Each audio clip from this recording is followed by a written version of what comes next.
오늘 말씀의 제목은 하나님의 헤세드로 말미암아라는 제목으로 말씀을 나누겠습니다. 우리가 지난주에 다윗이 하나님께서 명령하신 가나안 정복 전략을 완성하고 있음을 우리가 8장에서 보았습니다. 그래서 하나님의 뜻이 실현되는 나라가 되기를 소망함으로 다윗이 서 있는 것을 보았고, 이제 다윗이 외부의 모든 요소들을 정리한 이후에 다윗이 이제 다른 일을 하고 있는 것을 9장부터 보여줍니다. 그런데 이 본문은 우리가 잘 알려진 본문이에요. 다윗이 요나단의 아들 무비보셋을 찾습니다. 그리고 그에게 후한 처사를 베풀어주는 그런 장면입니다.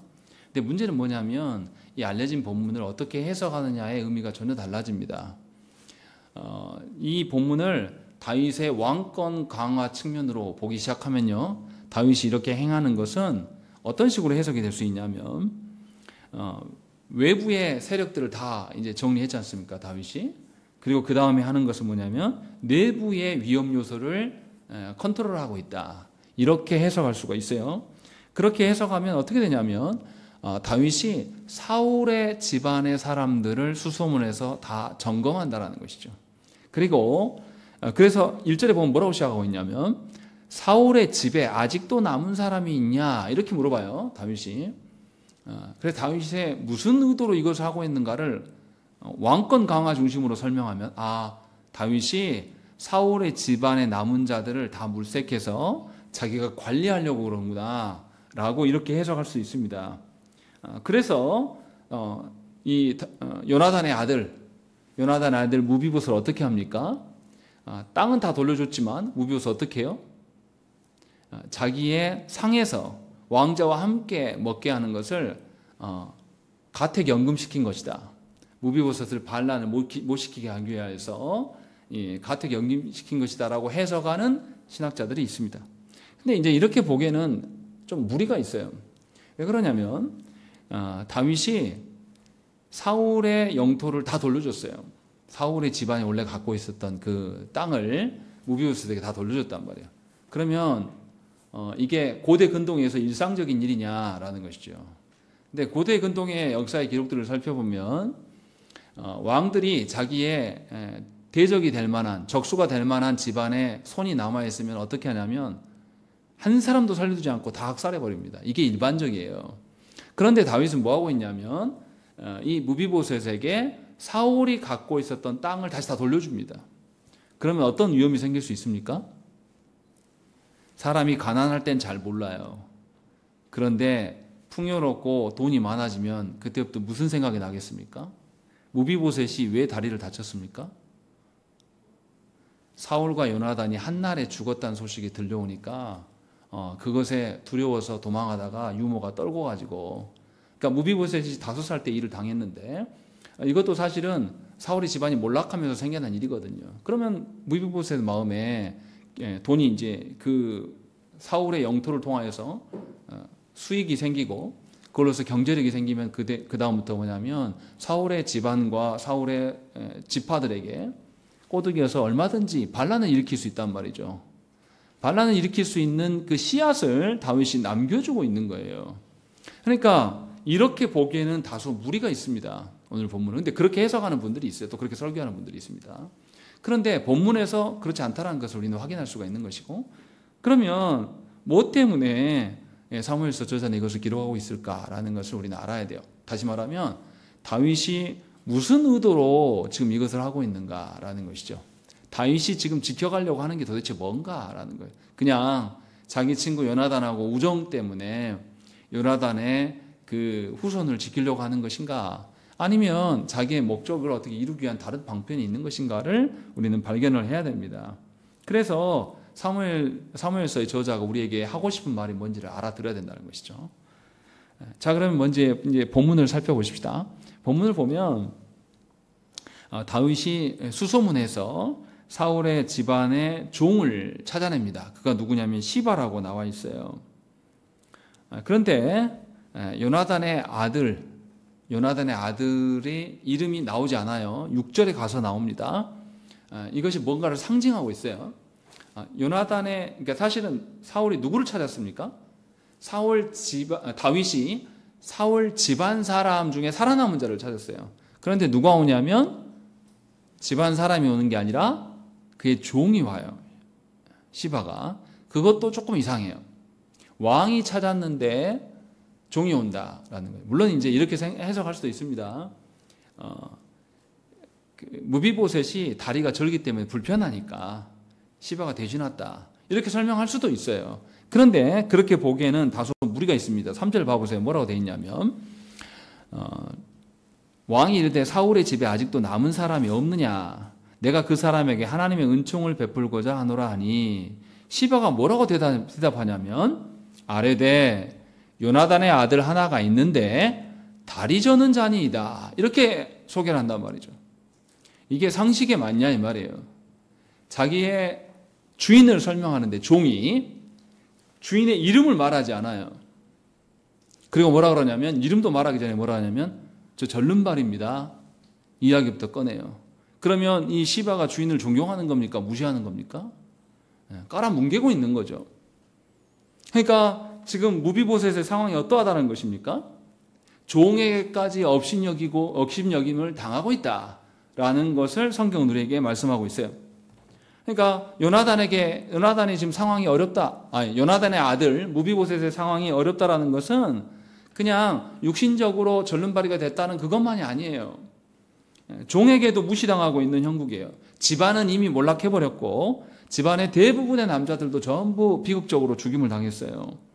그런데 살아있는 무비보셋까지도 종에게도 무시당하고 있는 처지다라는 것이죠. 이것이 무비보셋이 처해 있는 환경입니다. 그런데 성경은 다른 결을 말을 하기도 합니다. 4절을 보시면 뭐라고 되어 있습니까? 왕이 그에게 말하되 그가 어디 있느냐 하니 시바가 왕께 아뢰되 로드발 암미엘의 아들 마길의 집에 있나이다 라고 되어 있습니다. 여기서 마길이 처음 등장하는데요. 마길이 사무엘하 17장에 가면 다윗이 배신당했을 때도 불구하고 다윗에게 충성하는 사람으로 나옵니다. 마길이 굉장히 신실한 사람임을 후대 가면 알 수가 있어요. 그러니까 지금 종놈에게도 무시당하고 있는 무비보셋이 다행히 신실한 사람 집에 있다라고 성경은 우리에게 힌트를 주고 있는 겁니다. 그래서 묘하게 이 무비보셋의 상황이 굉장히 좋지 않아요. 상황과 처지는 좋지 않은데 이 비극적인 상황 속에서도 무비보셋에게 하나님의 은혜가 있긴 있다라는 것을 우리에게 보여주고 있는 겁니다. 더군다나 마길은 부유한 사람이에요. 그래서 마길이 부유함으로 무비보셋을 잘 공양했을 겁니다. 근데 이제 우리가 더 중점적으로 봐야 될 것은 그러면 다윗이 무엇 때문에 이 사울의 후손을 찾고 있는가, 사울 집안에 살아남은 자를 찾고 있는가라는 거죠. 본문에는 3번이나 강조해서 말씀합니다. 1절에 보시면 무엇 때문이라고 합니까? 내가 요나단으로 말미암아 그 사람에게 은총을 베풀리라 라고 말씀합니다. 그리고 3절에도 보면 뭐라고 되어 있습니까? 내가 그 사람에게 하나님의 은총을 베풀고자 한다라는 것이죠. 그럼 1절과 3절에서 정리하면 이런 거죠. 다윗이 자기가 갖고 있는 불쌍히 여김과 자신이 갖고 있는 안쓰럽게 짠하게 여겨서 뭘 하려고 한다라는 게 아니에요. 다윗이 지금 무슨 이야기 하냐면 다윗이 요나단으로부터 뭔가 받은 은총이 있어요. 그 은총을 돌려주고자 한다라는 거예요. 그런데 3절에서 뭐라고 하냐면 그 요나단에게 받은 것이 사실은 누구에게 받은 거다? 하나님께로부터 받은 은총이다 라는 것을 확인시켜주고 있고 7절에 가면 뭐라고 되어 있습니까? 내가 반드시 네 아버지 요나단으로 말미암아 내게 은총을 베풀리라 라고 되어 있습니다. 분명하게 반복적으로 뭐가 나오냐면 하나님의 은총이 3번 나와요. 그리고 오늘 본문에는 요나단의 언급이 4번이나 나옵니다. 그러니까 다윗이 요나단으로부터 뭔가를 받은 것이고 그것을 근거로 인하여서 다시 되갚기를 소망한다는 것입니다. 그래서 다윗이 반복적으로 뭐냐면 자신이 하고 있는 행동이 하나님의 은총과 관계된 것이다 라는 것을 알려주고 있는 거예요. 구분하셔야 됩니다.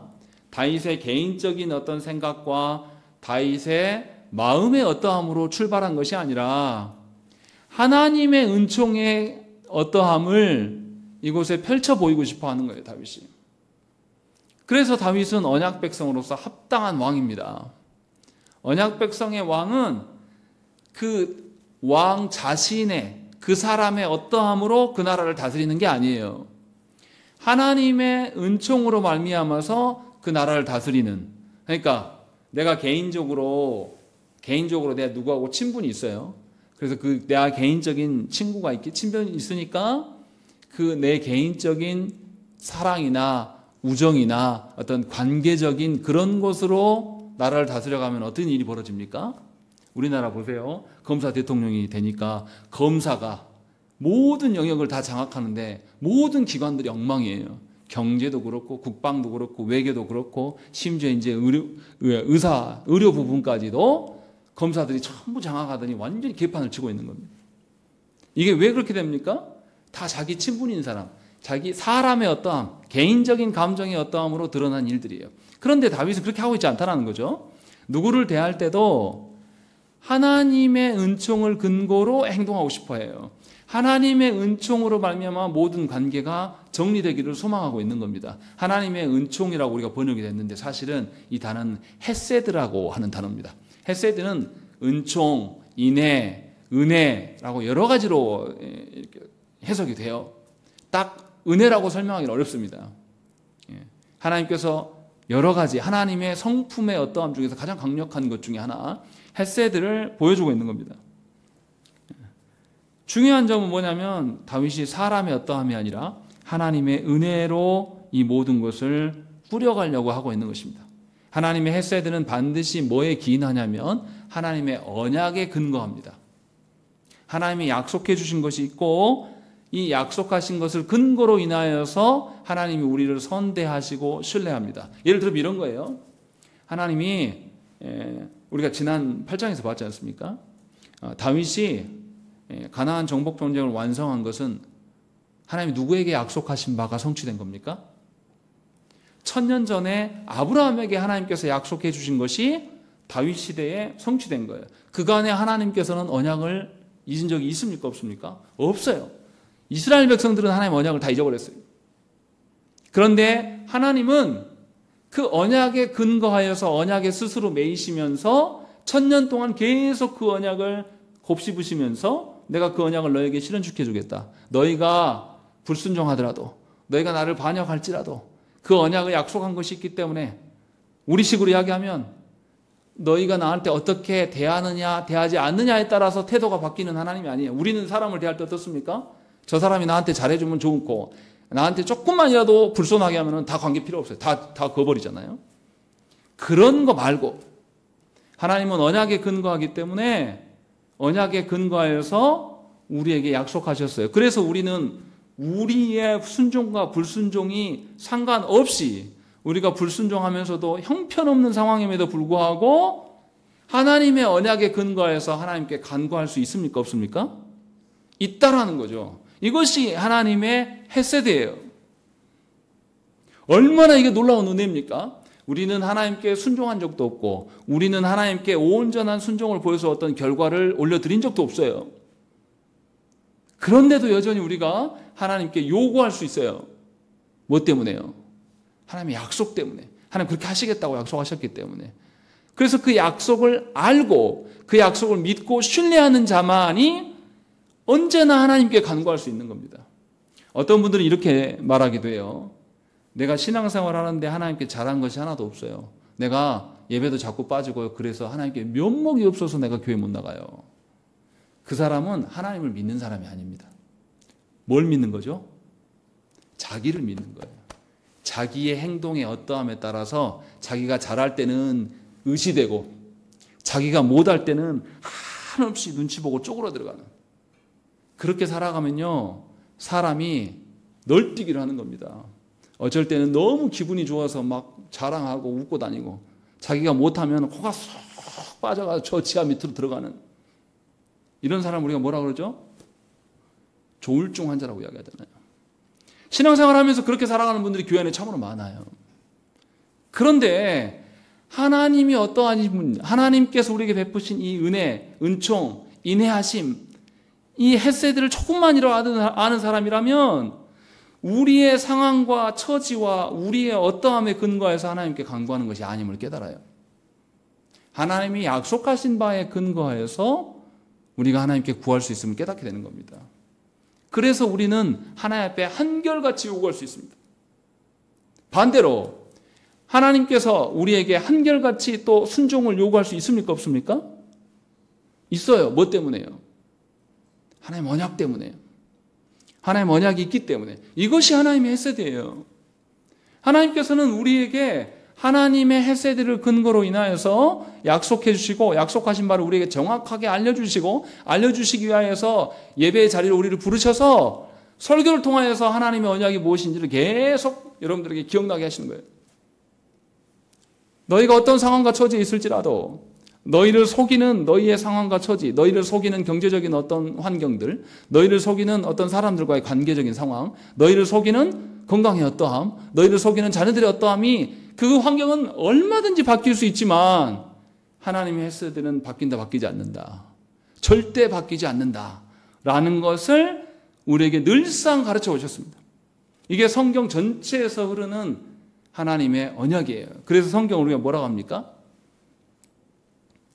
성경을 뭐라 그래요? 약속의 책이라고 이야기합니다. 오래된 약속을 뭐라 그래요? 구약. 예수께서 오셔서 약속을 새롭게 하심. 이것을 뭐라고 합니까? 신약이라고 한단 말이에요. 성경을 왜 신약, 구약 하는지를 알아들어야 된단 말이에요. 그런데도 너무나 많은 성도들이 하나님의 언약이 뭔지도 몰라요. 그래서 하나님의 헤세드가 우리에게 변함없이 있는지를 모른단 말이에요. 그래서 우리는 늘 세상 사람들처럼 하나님께 나아가는 거예요. 내가 잘한 거 있으면 고개 빳빳이 들고 아주 교만하고 건방지게 하나님께 나오고, 내가 잘한 것이 없으면 주눅 들어가지고 면목이 없습니다. 이런 식으로 나오고. 여러분 자녀들이 그런다고 해보세요. 여러분 자녀들이 6살짜리 준호가 엄마 아빠를 대할 때 자기가 잘한 거 있으면 목에 힘주면서 교만하게 나오고, 못한 거 자기가 뭐 자다가 오줌을 쌌다든가 아니면 뭐 어린이집에서 책망했다든가 그거 듣고 와가지고 코가 쏙 빠져갖고 온 다음에 여러분 그 아들을 보면서 어떤 마음이 듭니까? 기쁘고 좋습니까? 아들아 그럴 필요 없어.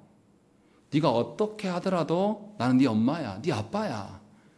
이것이 인간적인 부모의 마음이거든요. 하나님께서 우리에게 그런 마음을 주셨어요. 그리고 그것을 유지할 수 있도록 하나님의 헤세드를 우리에게 주셨다라는 것이죠. 그것을 저와 여러분들이 알아들어야 됩니다. 이것을 알지 못하면 본문이 하나도 보이지 않아요. 본문에서 뭘 말하고 있는지를 생각을 해보시오. 그러면 다윗이 요나단으로부터 어떠한 하나님의 헤세드를 본 것인가 라는 것이죠. 사무엘상 20장 말씀을 찾아보시죠. 거기 보면 나와 있습니다. 사무엘상 20장 말씀 보겠습니다. 20장 15, 16, 17절 말씀 우리 함께 읽겠습니다. 사무엘상 20장 15, 16, 17절 우리 다 같이 읽겠습니다. 15절부터 17절까지입니다. 읽겠습니다. 시작.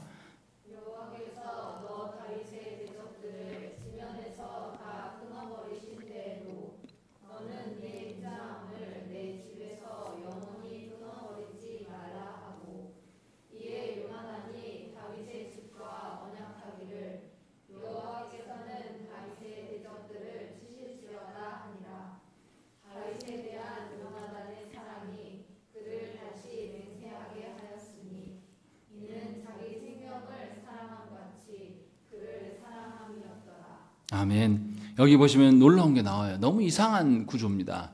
지금 다윗이 사울에게 쫓기고 있어요. 그래서 다윗이 도망해야 될 상황입니다. 그런데 다윗은 끝까지 자기 자리를 지키려고 하고 있어요. 그때 요나단이 다윗을 돕습니다.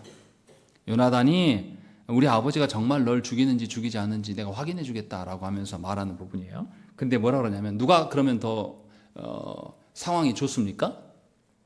요나단이죠. 다윗은 죽음의 앞에, 죽음의 그림자 앞에 놓여 있는 것이죠. 그런데 누가 누구에게 언약을 요구합니까? 요나단이 다윗에게 요구해요. 뭐라 그러냐면 15절에 여호와께서 너 다윗의 대적들을 지면에서 다 끊어버리신 때에도, 이게 무슨 말입니까?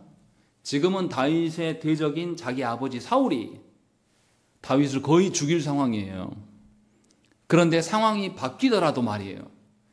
자기 아버지 사울이 다윗의 대적인데 자기 아버지가 다 죽어 나자빠질지라는 그런 상황이 펼쳐질 때에 너는 네 인자함을, 이 인자함이 헤세드예요. 네 인자함을 내 집에서 영원히 끊어버리지 말라 하고 언약하기를 다윗에게 요구합니다. 그러니까 우리는 누구하고 관계를 맺고 누구하고 계약을 맺으려고 합니까? 그 상대방이 나한테, 내가 상대방한테 줄 거 많을 때 계약을 맺습니까? 아니면 상대방한테 뽑아올 게 많을 때 계약을 맺습니까? 우리는 항상 이기적으로 나한테 이룰 거 있을 때만 상대방한테 계약을 하거든요. 상대방이 형편없고 상대방께 얻을 거 없다 그러면 그 사람에 대해서 안면몰수하는 것이 우리의 상식이에요. 이게 죄인된 봉성들의 특징입니다. 그래서 우리는 항상 나보다 돈이 많거나 나보다 힘이 있거나 그런 사람들 앞에 가서 비빕니다. 네. 나를 좀 기억해달라고. 그런데 요나단 그렇게 하고 있지 않아요.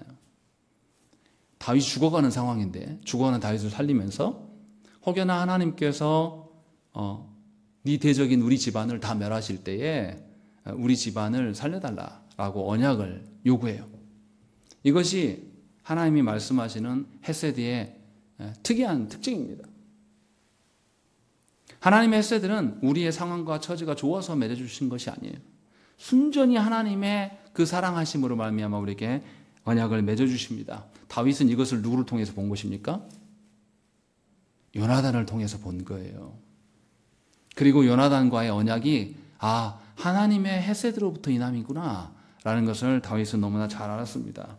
그래서 다윗은 이 하나님의 헤세드가 자신이 다스리는 이 나라 가운데 계속 유지되고 다스려지기를 소망하는 것이에요. 자신의 친구 요나단과의 개인적인 친구 관계 때문에 이것에 대해서 은혜를 갚으려고 하는 그런 게 아니라, 은혜 갚은 까치 이야기를 하는 것이 아니라 하나님이 말씀하시는 헤세드가 이 언약 백성들 안에 있을 때에 이 나라가 하나님의 온전한 다스림 가운데 세워질 수 있음을 다윗은 잘 알았습니다.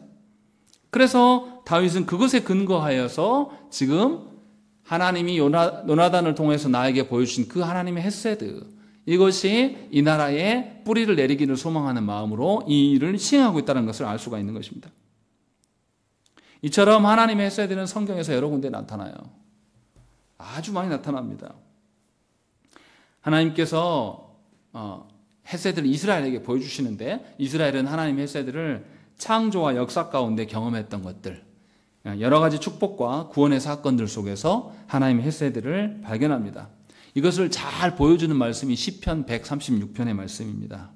시편 136편의 말씀을 보시면 우리 한번 찾아볼까요? 시편 136편 5절부터 보시면 그게 나와 있습니다. 구약성경 901페이지에 있습니다. 시편 136편 5절부터 보세요.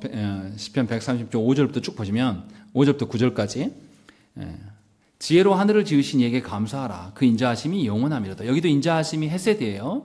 땅을 물 위에 펴신 이에게 감사하라. 그 인자하심이 영원하다. 여기도 헤세드가 영원하다. 7절에 큰 빛들을 지으신 이에게 감사하라. 그 인자하심이 영원하다. 8절에 해로 낮을 주관하신 이에게 감사하라. 그 인자하심이 영원하다. 9절에 달과 별들로 밤을 주관하게 하신 이에게 감사하라. 그 인자하심이 영원하다. 시인은 뭐를 통해서 하나님의 헤세드를 지금 확인하고 있냐면 해, 달, 별처럼 변함없이 그곳에 있는 것을 통하여서 하나님의 헤세드는 어떠한 상황일지라도 지속된다, 영원하다라는 것을 지금 고백하고 있어요. 하나님께서 이것을 확증해 주는 언약이 있죠. 그게 뭡니까? 해, 달, 별이 변함없이 그 자리에 있을 것이며 계절과 모든 것이 그대로 유지될 것이다. 밤과 낮이 계속 지속될 것이다 라는 것을 하나님 언제 약속하십니까? 하나님께서 노아에게 홍수를 심판하시고 난 뒤에 무지개를 보여주시면서 무지개 언약을 통해서 이것이 영원할 것들을 말씀해요. 그러니 시인은 이 해, 달, 별을 보면서 하나님의 헤세드가 영원하다라는 것을 확신해요. 우리의 처지와 상황이 바뀌어도 우리가 건강이 안 좋든지 우리가 사업이 망해서 돈이 없든지 간에 해는 날마다 뜨고 또 달은 뜬단 말이에요. 우리가 어떤 상황 가운데서도 별은 떠요. 그렇게 하나님께서는 하나님의 헤세드를 확인시켜 주려고 무지개 언약을 주셨다. 그래서 우리는 그 피조 세계를 보면서 하나님의 헤세드가 영원한 것을 본다라고 말씀하고 있고, 또 10절부터 22절의 말씀에서도 비슷한 이야기를 해요. 무슨 이야기를 합니까? 애굽의 장자를 치신 이에게 감사하라. 그 인자하심이 영원하다. 애굽의 장자를 치신 사건이 뭡니까? 출애굽 사건이에요. 출애굽 사건 통해서 쭉 무슨 이야기하냐면 출애굽 사건에 대한 이야기를 16절까지 쭉 이야기합니다. 그래서 홍해에서 군대를 치신 이야기들 쭉 이야기하면서 하나님의 구원과 또 가나안 땅에 입성하는 내용들을 22절까지 쭉 설명해요. 그러면서 계속 무슨 이야기를 하냐면 그 인자하심이 영원하다는 거죠. 하나님의 헤세드가 영원하다라는 것이죠. 무슨 말입니까? 하나님의 헤세드가 어떻게 영원하다는 거예요? 하나님께서 당신의 언약 백성의 삶에 직접 찾아오셔서 그들과 함께 하시기 때문에 하나님의 헤세드는 계속 지속될 것이다 라는 것을 우리에게 말씀해요. 어떻게 합니까? 하나님께서 이스라엘 백성들을 구원하실 때 친히 그곳에 함께 하셔요. 그 함께 하심의 확증이 뭐예요? 신의 산에서 하나님 뭘 만들려고 하십니까? 성소를, 언약궤를 만들려고 말씀하시는 거예요. 그리고 그 언약궤가 어떻게 해요? 이스라엘이 진행할 때 가장 앞서서 나가요. 그리고 하나님 뭐라고 하십니까? 하나님의 영이 너희보다 앞서가서 어떻게 한다고요? 적군들을 다 정리하겠다라고 하나님 말씀하세요. 그래서 가나안 땅에 입성할 때도 어떻게 해요? 요단강을 건널 때 이 강을 어떻게 해요? 헤엄쳐서 건넙니까? 언약궤가 제일 먼저 나가요. 그러니까 어떻게 됩니까? 요단강에 물이 다 멈춥니다. 맨 땅을 걸어가요. 그리고 또 가나안 땅에 제일 먼저 첩 대면한 여리고성을 어떻게 물리칩니까? 하나님 말씀하신 대로 전쟁하지 않아요.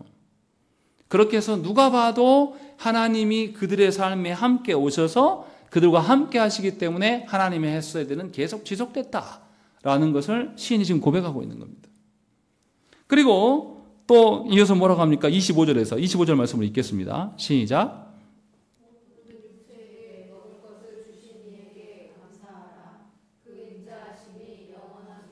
예, 시인은 뭐까지 보냐면 하루하루 먹는 것, 이 말은 뭡니까? 하루하루 내가 살아가는 것도 하나님의 헤세드로 인합니다 라고 말하는 거예요. 우리는 날마다 내가 자고 일어나는 것이 내가 건강관리 잘해서 산다고 생각해요. 내가 병원도 잘 다니고 내가 좋은 거 먹고 적당히 운동하고 그러니까 내가 살아간다고 말하지만 시인은 다르게 말해요. 그래서 하나님께서 이걸 어떻게 보여줬습니까? 이스라엘 백성들에게? 만나를 통하여서. 니네가 부지런히 뭘 해서 막 일해서 먹고 사는 것이 아니라 하나님이 주시는 만나, 불편하게 하나님 날마다 주셨단 말이에요. 그리고 안식일을 앞두고는 어떻게 해요? 안식일 때는 줍니까? 안 줍니까? 안 주세요. 미리 전날 준비하라고. 이렇게 해서 날마다 하루하루 살아가는 생명도 다 하나님의 헤세드로 기인한 것이다 라는 것을 성경에서 우리에게 증언합니다. 그러니까 이 136편의 말씀을 통해서 우리가 정리해보면 어떻습니까? 모든 존재하는 것들의 존재의 기반이 뭐예요? 하나님의 헤세드예요. 그럼 생각을 해보십시오. 모든 존재하는 것들 중에 우리는 그렇게 생각해요. 우리에게 불이익을 주고 우리 사회를 병들게 하고 하는 그런 사람들이 있으면 우리 뭐라고 말합니까? 에이, 저것만 없으면 괜찮은데 저거 없어졌으면 좋겠다. 우리 그렇게 생각해요. 그런데 하나님 이상할 정도로 어떻게 하십니까? 그러한 자들에게도 하나님의 해를 주시고요. 하나님 비를 내리시고요. 그가 하루하루 살아갈 수 있는 모든 것들을 그들에게도 제공해요. 그러면 하나님의 헤세드를 하나님 다스림을 인정하는 우리라면 하나님의 헤세드가 누구에게도 있어야 됩니까? 나뿐만 아니라 내가 좋아하는 사람들만에게만 있는 게 아니라 누구에게도 있어야 됩니까? 내가 싫어하는 원수, 내가 싫어하는 나의 대적들까지도 하나님의 헤세드가 영원히 있어야 될 것들을 인정할 줄 알아야 되는 것이죠. 136편에서 말하는 것이 그겁니다. 그래서 끊임없이 반복적으로 뭐라고 합니까? 하나님의 그 인자하심이 영원하다, 영원하다, 영원하다, 영원하다라고 이야기하는 거예요. 다윗은 이것을 잘 알고 있었어요. 그래서 지금 그것을 근거로 인하여서 하나님의 헤세드가 온 이스라엘 땅 가운데 있기를 원하고 온 언약 백성들이 하나님의 헤세드를 근거로 살아가기를 소망했다는 것이에요. 그래서 다윗 왕이 행하는 모든 것들이 하나님의 헤세드를 근거로 인하여서 다스리기를 원하는, 다윗 자기 손으로 자기의 용맹함이나 자기의 지혜와 자기의 전략으로 인하여서 이 나라를 지키려고 하는 것이 아니라 하나님의 변함없는 그 헤세드로 말미암아서 우리가 산다라는 것을 이스라엘에게 알리기를 원했고, 이스라엘 백성들도 그렇게 살아가기를 소망했어요. 그러면 어떻게 되겠습니까? 나와 다른 사람, 나와 생각이 다르고 나를 미워하고 나와 원수된 사람들, 이런 사람들까지도 뭐가 있어야 됩니까? 하나님의 헤세드가 있어야 될 줄 믿어요. 그러면 그 사람에게 우리가 함부로 해코지 할까요? 최소한의 마지노선으로 그 사람에게 뭘 유지해 줘야 됩니까? 하나님의 헤세드가 있기를 구해야 되는 것이죠. 이것이 언약 백성의 삶이에요. 다윗은 지금 그것을 몸소 실천해서 보여주고 있는 겁니다. 이것이 다윗이 드러내고자 하는 소망이에요. 그래서 다윗이 이제 뭘 합니까? 다윗이 무비보셋을 대하는 태도에 보면 그게 나와 있습니다. 무비보셋이 얼마나 존재감이 없는 사람이냐면 6절에 가서야 무비보셋의 이름이 나와요. 심지어 무비보셋은 그의 종에게도 절음발이에요. 이렇게 소개받을 정도로 굉장히 의미 없는 사람입니다. 그런데 우리가 잘 살펴야 됩니다. 무비보셋이 정말 그러한 사람인가라는 거죠. 우리가 앞에서 봤어요. 사울의 아들이 이름이 뭐가 있었냐면 이스보셋이 있었습니다. 이스보셋이 뜻이 뭐냐면 바알의 사람이란 뜻이에요. 사울은 아들 이름을 그렇게 지어놨어요. 보셋이라는 뜻이 뭐냐면 바알이라는 뜻이거든요. 불결한 것 이런 뜻이에요. 그래서 이샤 사람, 내 바알의 사람이다 이렇게 이름을 지어놨습니다. 그런데 그의 아들 요나단은 아버지가 그렇게 이름을 짓는 것을 굉장히 싫어했을 겁니다. 그래서 이름을 비슷하게 지어놨어요. 뭐라고 지어놓은 겁니까? 무비보셋 이렇게 되어 있습니다. 무비보셋이면 바알의 뭐뭐시겠죠? 이 무비라는 뜻은 뭐냐면 파괴하는 자라는 뜻이에요. 그러니까 무슨 뜻입니까? 바알을 파괴하는 자다라고 이렇게 이야기하고 있어요. 그러니까 이 무비보셋의 이름에 믿음이 들어가 있는 거예요. 요나단의 믿음과 요나단이 어떻게 하고자 하는 것에 아들 이름에 새겨놓은 거죠. 저도 딸하고 아들 이름을 지을 때 하나님 앞에서 어떻게 지을까 고민하면서 지었거든요. 하나님의 어떠하심이 반영되기를 소망해서. 그래서 둘 다 언을 넣은 거예요. 말씀 원자를 넣어서. 하나님의 말씀대로 되기를 소망한다라는 마음으로. 요나단이 그렇게 한 것입니다. 그래서 역대상에 보면 이 무비보셋의 이름이 다르게 나와요. 무립바알로 나와요. 무립바알의 뜻은 뭐냐면 바울과 싸우는 사람, 바알과 다투는 사람 이렇게 되어 있습니다. 그렇게 해서 무비보셋이 절름발이어가지고 종에게도 무시받는 사람인데 실제로 그의 이름을 보면 믿음의 이름이에요. 그리고 놀라운 것은 뭐냐면 사울의 가문이 다 죽었어요.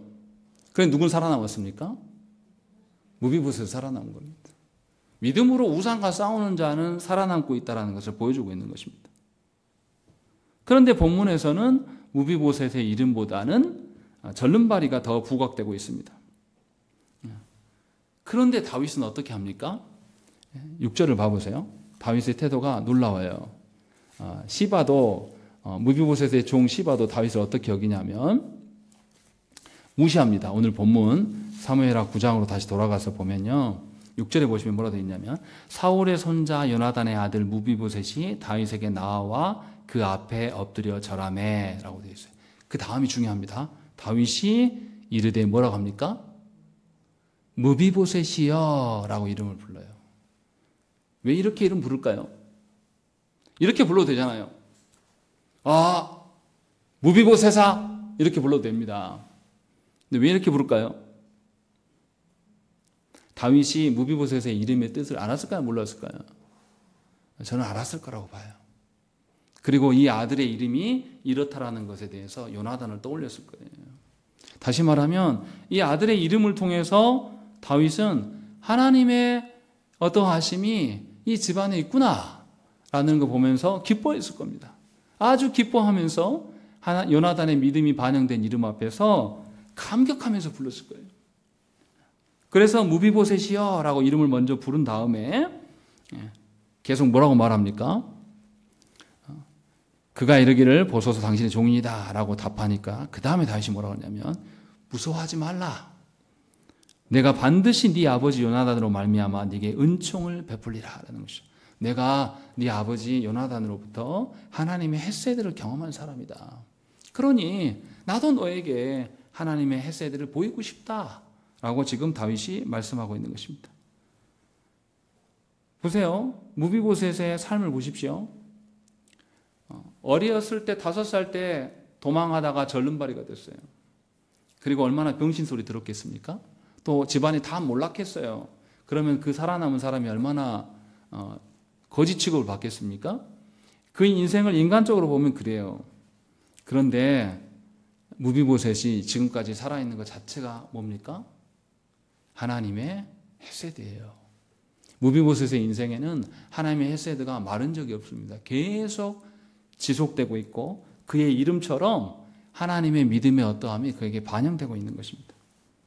그래서 다윗은 무비보셋이여 라고 이름 부르면서 하나님의 헤세드가 너에게 오늘까지 있겠다 라는 의미로 부르고 있는 것이죠. 그때 무비보셋이 어떻게 답을 합니까? 이제 하나님의 헤세드를 내가 너에게 주고 싶다라고 이야기했을 때 8절에 이제 이야기입니다. 읽겠습니다. 8절 시작.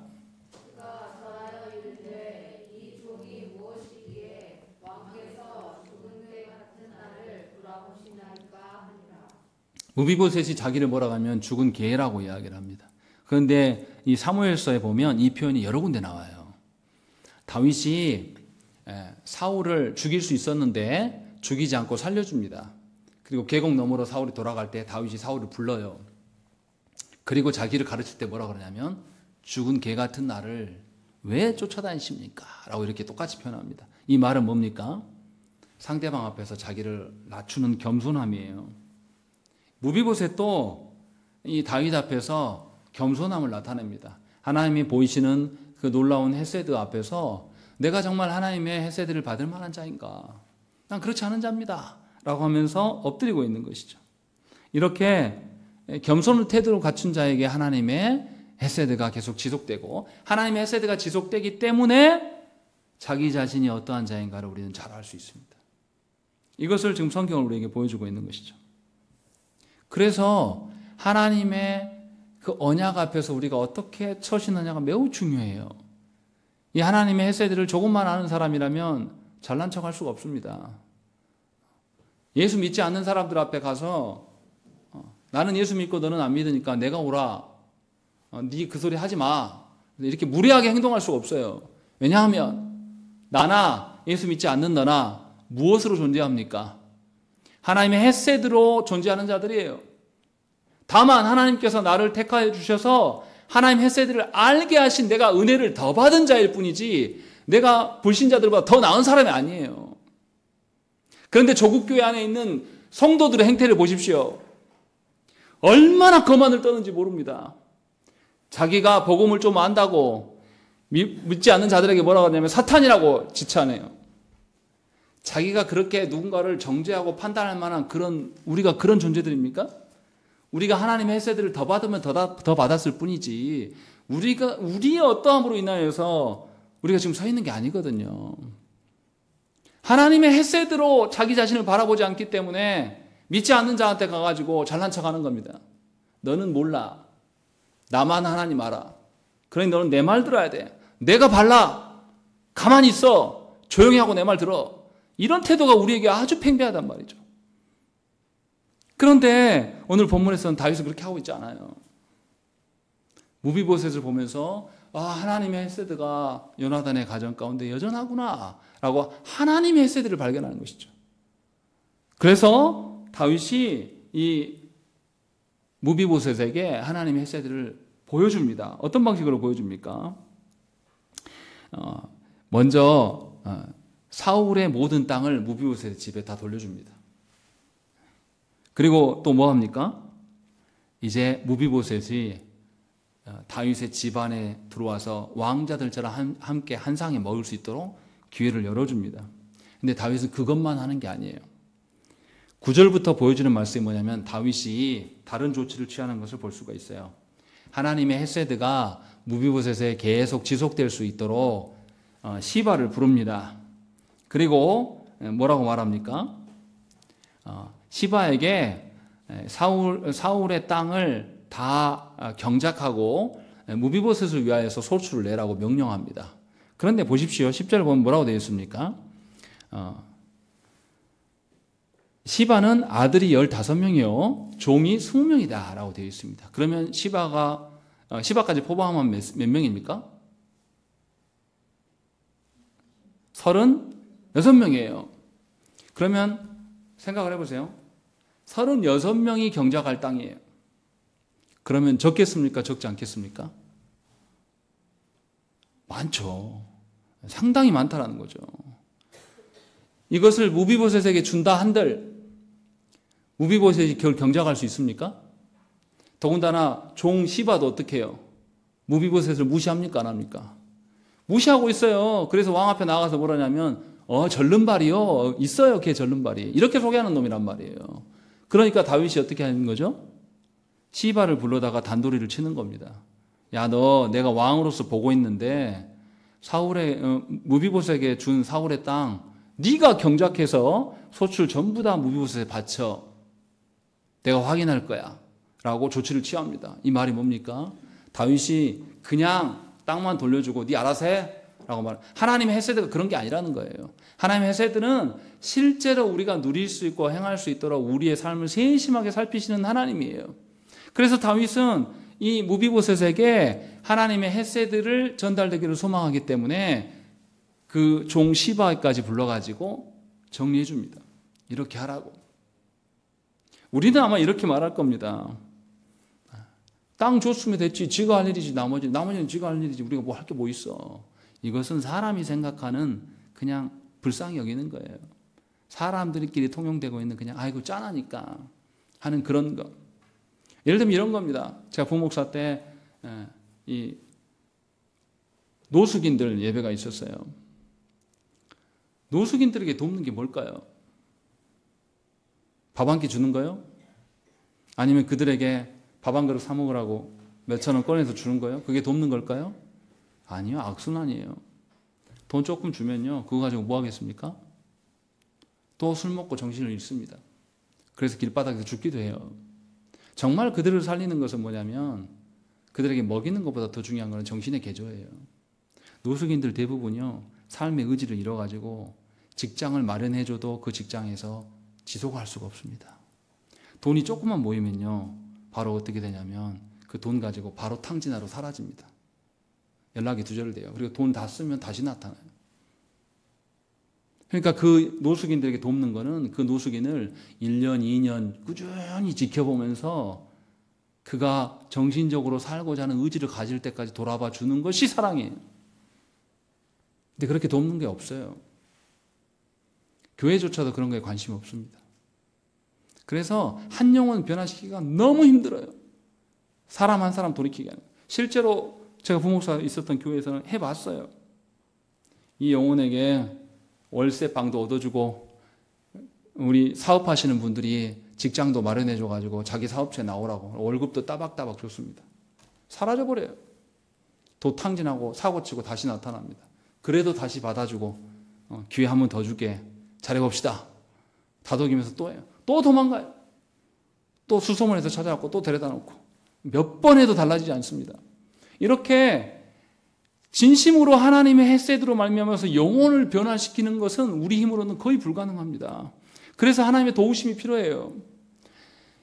이것과 하나님의 말씀으로 바뀌는 것과 크게 다르지 않습니다. 우리가 예수 믿는다고 말은 하지만 하나님의 사랑과 하나님의 헤세드로 산다고 우리가 말은 하지만 실제로 그렇게 살지 않아요. 다 거짓말칩니다. 앞에서는 하나님 이름 어쩌고저쩌고 하지만 실제로 그렇게 살아가는 사람 거의 없습니다. 그래서 계속 말씀을 주면서 하나님 우리는 기다리는 거예요. 노숙인들에게 기다린 것보다 더 우리 하나님은 오래 기다리셨어요. 수십 년 동안 우리를 바라보면서 하나님의 나라 백성 되라, 하나님의 나라 백성 되라고 이야기하는데 우리는 계속 뭐냐면 아니요, 하나님 세상 나라, 세상 나라. 조금만 살만하면 우리는 사람들 앞에 가서 위로받기 원하고 조금만 뭐 하면 사람들 앞에서 높아지면 의시되고 하나님 나라의 어떠함에 대해서는 아무런 관심이 없는 거예요. 하나님의 헤세드가 나에게뿐만 아니라 우리 가정 안에 또 우리가 딛고 살아가는 이 사회 안에 교회 안에 있기를 소망하는 사람이 거의 없어요. 그래서 누구를 도와줘도 돈으로 해결하려고 하는 것이죠. 주의 일도 그냥 돈으로 합니다. 돈 그냥 몇 푼 헌금하는 것으로 끝내요. 옛날처럼 몸을 들여서 몸을 바쳐서 하는 분들은 요즘에 없어요. 왜냐하면 하나님의 헤세드를 전혀 모르기 때문이에요. 그러나 다윗은 우리에게 보여줍니다. 하나님의 헤세드가 도대체 어떤 것인가? 그냥 재물만 돌려주면 되는 거냐? 그게 아니라는 거죠. 그것이 온전히 하나님 앞에 쓰임받을 수 있도록 지금 다윗은 조치를 취하고 있는 겁니다. 이것이 하나님의 헤세드다라는 것을 우리에게 샘플로 이야기를 하고 있는 거예요. 그리고 또 다윗이 어떻게 합니까? 다윗의 상 앞에서 떡을 먹게 해줍니다. 이게 아무것도 아닌 일일 수도 있어요. 어떤 사람은 또 이렇게 돼갑니다. 무비보셋이 돈이 생겨가지고 힘이 모아지면 반란 일으킬지 모르니까 이 무비보셋을 자기 앞에 두고 관리하는 거야. 이렇게 해석하는 분들도 있어요. 그런데 그렇지 않습니다. 생각을 해보세요. 하나님의 성전에 누가 나아갈 수 있습니까? 흠이 있는 사람이 나갈 수 있습니까? 없습니까? 신체적인 뭔가 문제가 있는 사람은 하나님 성소에 못 나오게 합니다. 이게 언약의 규례예요. 그럼 생각해 보세요. 왕의 상에 병신이 포함해서 먹고 있어요. 그럼 사람들이 뭐라고 하겠습니까? 저 다윗왕 좀 문제가 있나 보다. 저렇게 부정한 사람과 왜 식사하지? 예수님도 이 땅에 오셔서 어땠습니까? 예수님이 죄인들과 세리하고 식사하니까 유대인들이 뭐라 하겠습니까? 랍비여, 왜 죄인들과 식사합니까? 당신이 이상하지 않습니까? 부정합니다. 이렇게 취급받았단 말이에요, 예수님도. 다윗이 이스라엘의 왕으로서 율법이 있어요. 율법이 있는데도 불구하고 이 장애가 있는 사람을 한 상에 먹이는 것은 다윗이 엄청난 것을 감수하고 있는 것이고 그에게 엄청난 혜택을 주고 있는 겁니다. 그래서 성경에서 뭐라고 합니까? 13절에 보세요. 무비보셋이 항상 왕의 상에서 먹음으로 예루살렘에 산다라고 이야기를 해요. 11절에는 또 뭐라고 그러냐면 무비보셋이 왕자 중 하나처럼 왕의 상에서 먹는다라는 것이죠. 이 절름발이 하자가 있는 사람이 왕의 아들로 등극하고 있다라고 성경은 말씀하고 있는 거죠. 그러니까 엄청난 은혜를 베푸고 이것이 하나님의 헤세드예요. 우리가 적당한 선에서 너는 내가 낳은 새끼가 아니라 너는 입양해 왔으니까 너는 한 달에 건너니까 적당한 선에서 대해주는 그거 하나님의 헤세드 아니에요. 교회 안에서 내 새끼와 남의 새끼를 구별하는 것은 하나님의 헤세드를 모르는 겁니다. 그것을 분명하게 오늘 본문에서 우리에게 보여주고 있는 것이에요. 그러니까 저와 여러분들이 하나님의 헤세드에 대한 경각심을 가져야 돼요. 내가 우리 교회 안에 있는 영혼들을 보면서 하나님의 헤세드로 지금 바라보고 있는가라는 것이죠. 정말로 그런 눈으로 바라보면 내 새끼와 남의 새끼 구분이 없어지는 것이죠. 지금 다윗은 이것을 우리에게 말씀하고 있고 이것을 우리에게 언급하고 있습니다. 그런데 마지막에 결론이 좀 이상해요. 오늘 본문을 보면. 12절 보세요. 읽겠습니다. 시작.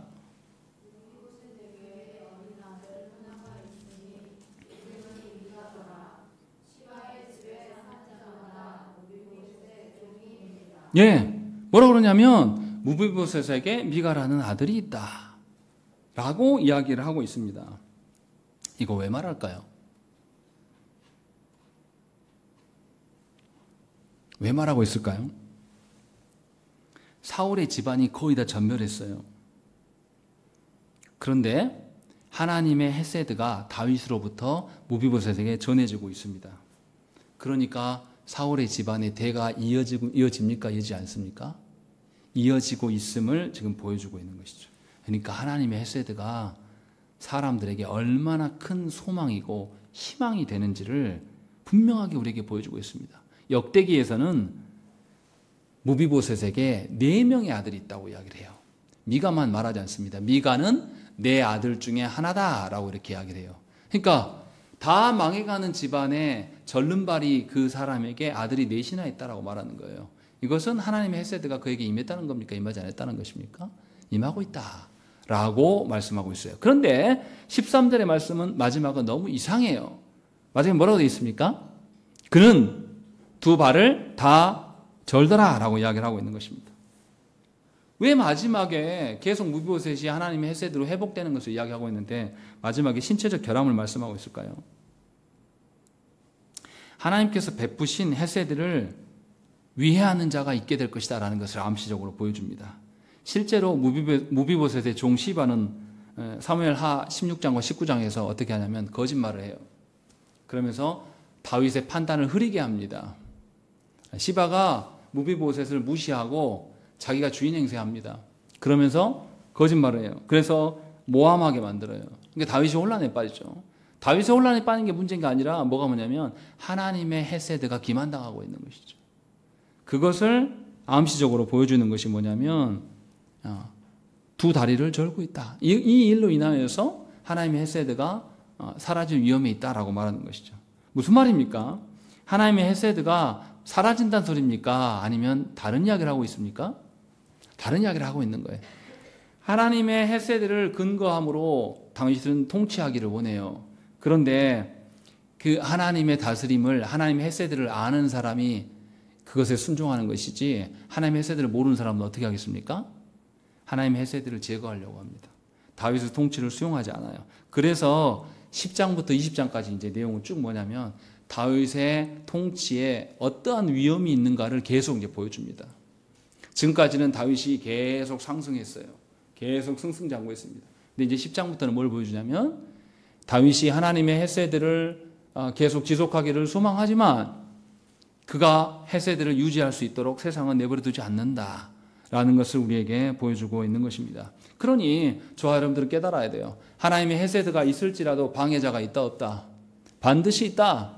그러니 헤세드를 누리고 살아가는 우리들은 뭐 해야 되겠습니까? 하나님의 헤세드가 더 굳건히 강해질 수 있도록 하나님의 헤세드를 방해하는 무리들과 싸우면서 하나님의 헤세드가 우리의 가정과 사회와 교회 안에 있기를 소망하면서 살아가라고 지금 말씀하고 있는 겁니다. 분명히 오늘 말씀에서 우리는 기억해야 돼요. 우리가 존재하는 것은 하나님의 헤세드 때문이에요. 또 우리가 소망을 품고 살아갈 수 있는 것도 하나님의 헤세드입니다. 여러분들의 처지와 상황이 여러분들에게 소망을 주지 않습니다.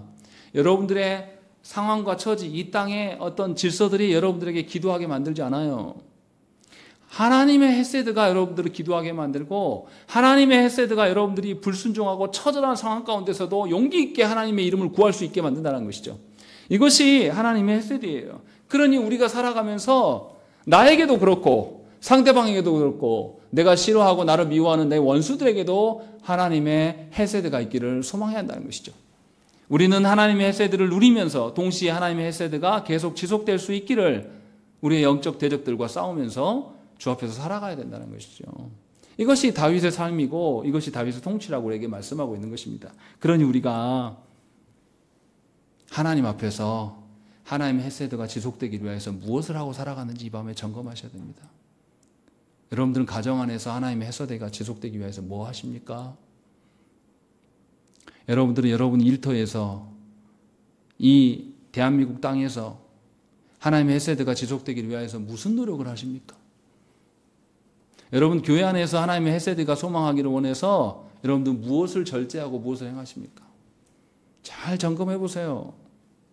교회 안에 와서까지도 내 핏줄 내 새끼만 생각한다면 하나님의 헤세드를 짓밟는 겁니다. 뭐하러 교회 나옵니까? 혈연이 더 중요하면 혈연 붙들고 살죠. 왜 하나님께서 우리에게 그리스도의 피가 모인 이곳에 부르십니까? 하나님의 헤세드로 살아가라고 말씀하시는 것이에요.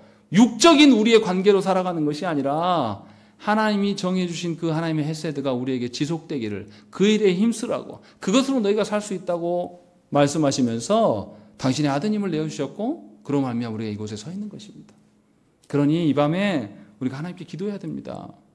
하나님, 내가 하나님의 헤세드를 얼마나 무시하고 살았습니까? 내가 하나님의 헤세드로 지금까지 살아왔는데도 그것을 알지 못하고 우리는 늘 뭐만 헤아렸습니까? 육적인 이 땅에 없는 것만 헤아렸어요. 사람들의 관계만 헤아렸어요. 우리의 상황과 처지만을 계속 헤아리면서 하나님 이게 없어서 우리 살 수 없습니다라고만 이야기하고 있어요. 그러나 성경은 전혀 다른 이야기합니다. 너에게 하나님의 헤세드가 있냐? 너는 하나님의 헤세드를 지키기 위해서 뭘 하고 있냐? 묻고 계신다는 것이죠. 하나님 앞에 정직하게 답하시기를 빕니다. 우리 함께 기도하겠습니다.